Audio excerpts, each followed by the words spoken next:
মনোহর পাঠশালাতে তোমাদেরকে স্বাগত জানাই। তো আজকে আমি ম্যাথামেটিক্সের খুবই গুরুত্বপূর্ণ একটি পার্ট জ্যামিতি শুরু করতে চলেছি। তো অ্যাডভান্স ম্যাথের question recently WBP constable SI দুটো এক্সামে আসছে। তার পাশাপাশি ওয়েস্ট বেঙ্গলের অন্যান্য যে সমস্ত এক্সামিনেশানগুলো কন্ডাক্ট করা হয় সেগুলোতেও কিন্তু অ্যাডভান্স ম্যাথের কোশ্চেন আস্তে আস্তে আসতে শুরু করেছে। তো আগে তো শুধু পাটিগণিত করলেই হয়ে যেত, এখন কিন্তু শুধু পাটিগণিত করলে আর হবে না। তার জন্য আমাদেরকে ভালোভাবে এবং ডিপলি যে অ্যাডভান্স ম্যাথামেটিক্সের ফর্মুলা সেইগুলো খুব ভালোভাবে পড়তে হবে। তো আজকে আমি জ্যামিতি নিয়ে ক্লাসটা শুরু করেছি। পরিকেন্দ্র নিয়ে ডিটেলস তোমাদেরকে আলোচনা করে দেখিয়ে দেবো ছবি এঁকে। তো প্রথমে আমি এই সম্পর্কে যে সমস্ত থিওরেমসগুলো হয়, এর কনসেপ্ট যেগুলো হয় সেগুলো তোমাদেরকে বুঝিয়ে দেব। তারপর আমি এইখান থেকে কী কী কোশ্চেন আসতে পারে সেই কোশ্চেনগুলো তোমাদেরকে করাবো। যদি তোমরা ভালোভাবে কনসেপ্ট এবং থিওরেমসটা বুঝে নাও তাহলে কিন্তু ম্যাথামেটিক্সের কোশ্চেনগুলো ইজিলি 30 সেকেন্ডের মধ্যে করতে পারবে। তাই ডাইরেক্ট কোশ্চেন না করে আগে তোমরা কনসেপ্টটা ভালো করে বুঝে নাও। তো চলো শুরু করা যাক। যদি তোমরা ক্লাস কন্টিনিউ করতে চাও তাহলে অবশ্যই আমার চ্যানেলটিকে সাবস্ক্রাইব করে রাখো এবং বেল আইকনে ক্লিক করো। তো পরিকেন্দ্র কাকে বলে? কোনো ত্রিভুজের বাহু তিনটির লম্ব সমাদ্বিখণ্ডক যে বিন্দুতে মিলিত হয় তাকে পরিকেন্দ্র বলা হয়। তো কেন পরিকেন্দ্র বলবো আমরা ওই বিন্দুটাকে, তোমাদেরকে আমি ছবি এঁকে দেখাচ্ছি। সাপোজ এ বি সি একটা ত্রিভুজ। যদি আমরা এসি বাহুকে সমদ্বিখণ্ডক করি, বিসি বাহুকে সমদ্বিখণ্ডক করি এবং এবি বাহুকে সমদ্বিখণ্ডক করি, লম্ব সমদ্বিখণ্ডক অবশ্যই, তাহলে একটা নির্দিষ্ট বিন্দুতে মিলিত হলো। এই বিন্দুটাকে আমরা কি বলবো? এই বিন্দুটাকে আমরা বলবো পরিকেন্দ্র। কেন পরিকেন্দ্র বলবো এই বিন্দুটাকে? এই বিন্দু থেকে এই ত্রিভুজের যে কোনো শীর্ষ বিন্দু একটি সংযোজক সরলরেখা যদি আমরা নিই, এইখানে যদি আমরা কম্পাস এখানে যদি রোড পেন্সিল রাখি এবং এটাকে যদি আমরা ঘোরাই তাহলে আমরা একটা সার্কেল বা বৃত্ত দেখতে পাবো, যে বৃত্তটা ওই ত্রিভুজের বাহিরে অবস্থান করবে এবং তিনটে শীর্ষবিন্দুকেই কিন্তু স্পর্শ করবে। এইটাকে আমরা কি বলি? পরিবৃত্ত বলি। তোমরা যখন ক্লাস 10-এ পড়তে তখন সম্পাদ্য আসতো পরিবৃত্ত অঙ্কন করে একটি ত্রিভুজের। তো এইভাবেই বাহুগুলো লম্ব সমদ্বিখণ্ডক নিতে। তাহলে যেহেতু এই বিন্দুটাকে কেন্দ্র করে আমরা একটা ওই ত্রিভুজের একটি পরিবৃত্ত পাচ্ছি, তার জন্য আমরা এই বিন্দুটাকে বলবো পরিকেন্দ্র। কারণ পরিবৃত্তের যদি কেন্দ্র হয় তাহলে সেটাকে আমরা ডেফিনেটলি পরিকেন্দ্র বলবো। বোঝা গেছে? তো এই হলো পরিকেন্দ্রের ডেফিনেশন এবং তার চিত্র। এবার পরিকেন্দ্র নিয়ে কয়েকটা জিনিস তোমরা বুঝে নাও। এই পয়েন্টটাকে যদি সাপোজ আমরা ও নাম দিই তাহলে এই যে ও বি ডেফিনেটলি এই ও সির সঙ্গে সমান হবে। কেন সমান হবে? ও বি আর ও সি একই বৃত্তের ব্যাসার্ধ, আবার সিমিলারলি ও এর সঙ্গেও কিন্তু সমান হবে, তাই না?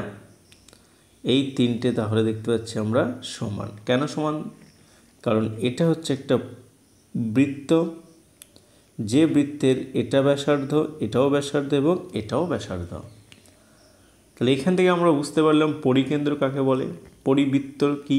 পরিকেন্দ্রে যদি হয় তাহলে এই যে ব্যাসার্ধগুলো তিনটে, এই তিনটে ডেফিনেটলি সমান হবে। আশা করি বুঝতে পেরেছ। তো দেখো নেক্সট পয়েন্টটা, রুল নাম্বার 1 দেখো, ভেরি ভেরি ইম্পর্টেন্ট রুলস, এবং এই একটা রুলস বা থিওরেম বলতে পারো, এর ওপরেই ডিপেন্ড করেই কিন্তু পরিকেন্দ্র থেকে যদি কোশ্চেন আসে সেই কোশ্চেনগুলো তোমরা সলভ করতে পারবে। যেমন এই বছর WBI কনস্টেবলে কিন্তু এসেছিল। তো কোশ্চেনে কী বলেছে আগে দেখো, কোশ্চেন অ্যাকচুয়ালি নয়, থিওরেমসটা আমাদেরকে ভালো করে বুঝিয়ে দিই। ABC একটা ত্রিভুজ, আমরা ABC একটা ত্রিভুজ অঙ্কন করলাম, এর কি ও হচ্ছে পরিকেন্দ্র, তাহলে আমরা ও পরিকেন্দ্র অঙ্কন করে দিলাম। তো যদি ABC একটা ত্রিভুজ এবং ও যদি তার পরিকেন্দ্র হয়, তাহলে এখান থেকে আমরা একটা সূত্র বা থিওরেম জানতে পারবো। এই যে কোণ BOC আর এর ঠিক ওপরে এই কোণ BAC, এই কোণ দুটোর মধ্যে একটা খুব সহজ সরল সম্পর্ক আছে। সেই সম্পর্কটা কি, কোণ BOC এই কোণটা হবে এই কোণটার অলওয়েজ দ্বিগুণ, কোণ 2 ইন্টু BAC। জাস্ট এই থিওরেমটা যদি তোমরা ভালো করে পড়ে নিতে পারো, তাহলে কিন্তু অল কোশ্চেন পরিকেন্দ্র থেকে যা যা আসবে সমস্ত কিছু তোমরা অ্যান্সার করতে পারবে। তাহলে ABC ত্রিভুজের ও যদি পরিকেন্দ্র হয়, তাহলে BOC এই কোণটা অলওয়েজ এই কোণটার দ্বিগুণ হবে, বা এই কোণটার অর্ধেক হবে, এভাবেও আমরা বলতে পারি। কেন অর্ধেক হয়, এর আগেও আমরা বললাম ও যদি পরিকেন্দ্র হয় তাহলে আমরা একটা বৃত্ত অঙ্কন করতে পারবো। বৃত্তের যদি আমরা দেখি BPC চাপের সাপেক্ষে, এটা হচ্ছে কেন্দ্রস্থ কোণ, এটা হচ্ছে পরিধিস্থ কোণ, আর আমরা জানি বা বৃত্তস্থ কোণ বলতে পারো। এটা একটা থিওরেম আছে যে কোনো একটা বৃত্তের একই বৃত্তচাপের সাপেক্ষে কেন্দ্রস্থ কোণ পরিধিস্থ কোণের দ্বিগুণ হয়। তো এইখান থেকে আমরা এই থিওরেমসটা তৈরি করতে পারি। এত ডিটেলস তোমাদেরকে মনে রাখতে হবে না, জাস্ট থিওরেমসটা মনে রাখবে। কিভাবে এসছে সেটা আমি তোমাদেরকে দেখিয়ে বললাম, যাতে তোমাদের প্রিপারেশন করতে সুবিধা হয়। তাহলে এই একটা থিওরেমস যদি তোমরা ভালো করে জেনে যাও, তাহলে কিন্তু এখান থেকে যে কোশ্চেনগুলো আসার সম্ভাবনা, সেই কোশ্চেনগুলো তোমরা সব পেরে যাবে। তো পরিকেন্দ্রটা আরেকটা পয়েন্টস দেখো, তো সমকোণী ত্রিভুজের পরিকেন্দ্র অতিভুজ এর মধ্যবিন্দু হয়। সাপোজ ABC একটি সমকোণী ত্রিভুজ, যার B কোণ 90 ডিগ্রি। তাহলে এই রুলস বলছে, যদি একটা সমকোণী ত্রিভুজ হয়, তাহলে এই ত্রিভুজের যে পরিকেন্দ্র হবে সেটা কোথায় অবস্থান করবে, ঠিক অতিভুজের মধ্যবিন্দু। অর্থাৎ এইটা যদি পরিকেন্দ্র ও হয়, তাহলে OA সমান সমান ডেফিনেটলি OC হবে, এই পার্টটা সমান হবে। তা যদি কোনো সমকোণী ত্রিভুজ হয়, তাহলে ডেফিনেটলি তার পরিকেন্দ্র কোথায় অবস্থান করবে, এই যে অতিভুজ, এই অতিভুজের মধ্যবিন্দুটা হবে ওই সমকোণী ত্রিভুজের পরিকেন্দ্র। তো এই দুটো রুলস তোমাদের ছিল পরিকেন্দ্র সম্পর্কে। এবার তোমাদেরকে আমি 3টে এক্সাম্পল করে দেখিয়ে দিচ্ছি। তো এক্সাম্পল নাম্বার 1 দেখো, ABC ত্রিভুজের পরিকেন্দ্র ও কোণ BAC সমান 50 ডিগ্রি হলে BOC এর মান কত? তো তোমাদেরকে আমি একটা ফর্মুলা শিখিয়েছিলাম। ABC একটি ত্রিভুজ যার পরিকেন্দ্র যদি ও হয়, তাহলে এই যে BOC কোণটা অলওয়েজ 2 ইন্টু BAC হবে। তাহলে এখান থেকে আমরা বলতে পারি 2 ইন্টু BACর মান কত, 50 ডিগ্রি। তাহলে 2 ইন্টু 50 ইজিক্যাল টু কত হলো, 100 ডিগ্রি আমাদের অ্যান্সার হয়ে গেল। আশা করি বুঝতে পেরেছি তোমরা কোশ্চেনটা। নেক্সট কোশ্চেন দেখো, নেক্সট কোশ্চেন বলছে ABC ত্রিভুজের পরিকেন্দ্র ও কোণ BAC সমান 50 ডিগ্রি হলে কোণ OBC এর মান কত? এবার কিন্তু BOCর মান চাইনি, কার মান চাইছে, OBC, যেটা এই কোশ্চেনটা কনস্টেবল 2021-এ এসেছিল। তো দেখো আমরা এখানে একটা ছবি এঁকে নিই। এই পয়েন্টটাকে নাম দিলাম A, এটাকে B, এটাকে C। এই হচ্ছে আমাদের পরিকেন্দ্র ও। কি বলেছে আমাদের, BAC 50 ডিগ্রি। মান কার বার করতে হবে, OBC এই কোণটাকে বার করতে হবে। এটা যদি 50 হয়, ডেফিনেটলি এটা 100 ডিগ্রি হবে, তাই না? তোমাদেরকে একটা কথা বলেছি, যদি তোমরা মনে রাখতে পেরে থাকো, যে পরিকেন্দ্র হলে ডেফিনেটলি এই বাহুটার সমান হবে। একটু আগেই তোমাদের বোঝালাম একই বৃত্তের ব্যাসার্ধ, তার মানে এই কোণটা আর এই কোণটাও সমান হবে। তো এ বি ও সি একটা ট্রায়াঙ্গেল হলে তিনটে কোণের মান নিশ্চয়ই 180 ডিগ্রি হবে। তার মধ্যে এই কোণের মান কত? 100 ডিগ্রি। তাহলে এই দুটো কোণের সমষ্টি কত পড়ে থাকলো? 180 থেকে যদি আমরা 100 বাদ দিই, কত পড়ে থাকবে? 80 পড়ে থাকবে। তাহলে এই দুটো কোণের সমষ্টি হচ্ছে 80, কিন্তু এটা দুজনে তো আবার সমান, তাহলে এক একটা কোণের মান কত হবে? তাহলে এক একটা কোণের মান হবে 40 ডিগ্রি। তাহলে আমাদের কোণ ওবিএসি এর মান কত হবে? 40 ডিগ্রি। এই কোশ্চেনটাই ছিল এবার কনস্টেবল 2021-এ।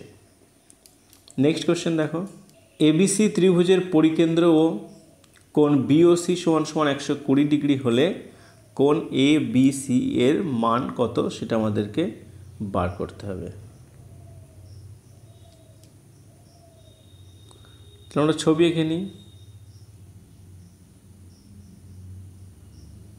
এটা বিএসি হবে, একটু কারেকশন করে নিও, এটা বিএসি হবে। এ বি সি ও পরিকেন্দ্র, তাহলে এই কোণটা হচ্ছে কত ডিগ্রি? 120 ডিগ্রি। কোন কোণ বার করতে বলেছে? বিএসি, এটা কারেকশন করে নেবে, বিএসি কোণ, তার মানে এই কোণটা। তোমাদেরকে ডাইরেক্ট ফর্মুলা শিখেছিলাম, এই কোণটার অর্ধেক হয়। তাহলে এ যদি 120 হয় তাহলে এই কোণটা কত হবে? 60 ডিগ্রি হবে ডেফিনেটলি। খুবই সোজা কোশ্চেন ছিল। নেক্সট কোশ্চেন দেখো, এবিসি একটি ত্রিভুজ যার পরিকেন্দ্র ও ওবিসি সমান সমান 25 ডিগ্রি হলে বিএসির মান কত? এবিসি একটা ত্রিভুজ যার ও পরিকেন্দ্র, ওবিসি অর্থাৎ এই কোণটা যদি 25 ডিগ্রি হয় তাহলে আমাদের বিএসি এই কোণটার মান বার করতে হবে। এই কোণটার মান আমরা তখনই বার করতে পারবো যখন এই বিওসি মান থাকবে। তাহলে অ্যাট ফার্স্ট আমাদেরকে বিওসি বার করতে হবে। এটা 25 ডিগ্রি হলে নিশ্চয়ই এটাও 25 ডিগ্রি হবে, কোনো প্রবলেম, কোনো অসুবিধা নেই। 25 25 50, একটা ত্রিভুজের তিনটে কোণের সমষ্টি কত হয়? 180। তাহলে এই তিনটে কোণের মধ্যে এই দুটো 50, তাহলে বিওসি কত হবে? নিশ্চয়ই 130 হবে। আর আমরা কি বলেছিলাম? বিওসি যা হবে এই কোণটা তার অর্ধেক হবে।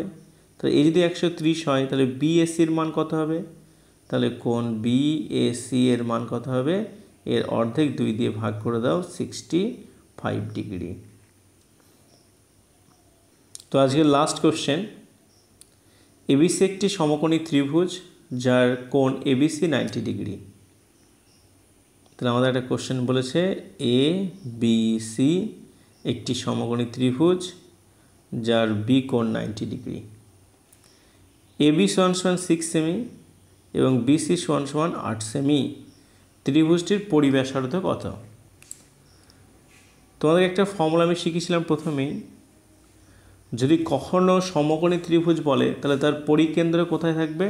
অতিভুজের মধ্যবিন্দু। এবি 6 বিসি 8, তাহলে ডেফিনেটলি এই যে অতিভুজ হবে 10 সেন্টিমিটার। তাহলে অতিভুজের যদি মধ্যবিন্দু হয় তাহলে এটা 5, এটাও 5, আর এটা যদি পরিকেন্দ্র হয় তাহলে এটাই তো পরিব্যাসার্ধ, এটাও পরিব্যাসার্ধ। তাহলে আমরা পরিব্যাসার্ধ কত পেলাম? 5 সেমি। তো পরিকেন্দ্র সম্বন্ধিত যে সমস্ত কোশ্চেনগুলো আসতে পারে সেই কোশ্চেনগুলো তোমাদেরকে আমি এখানে আলোচনা করে দেখিয়ে দিলাম। নেক্সট দিন আমি আলোচনা করব অন্তকেন্দ্র ও ভরকেন্দ্র নিয়ে। যদি ক্লাসটা ভালো লাগে তাহলে অবশ্যই আমার চ্যানেলটিকে সাবস্ক্রাইব করে রাখো, লাইক শেয়ার কমেন্ট করতে ভুলবে না। Thanks for watching.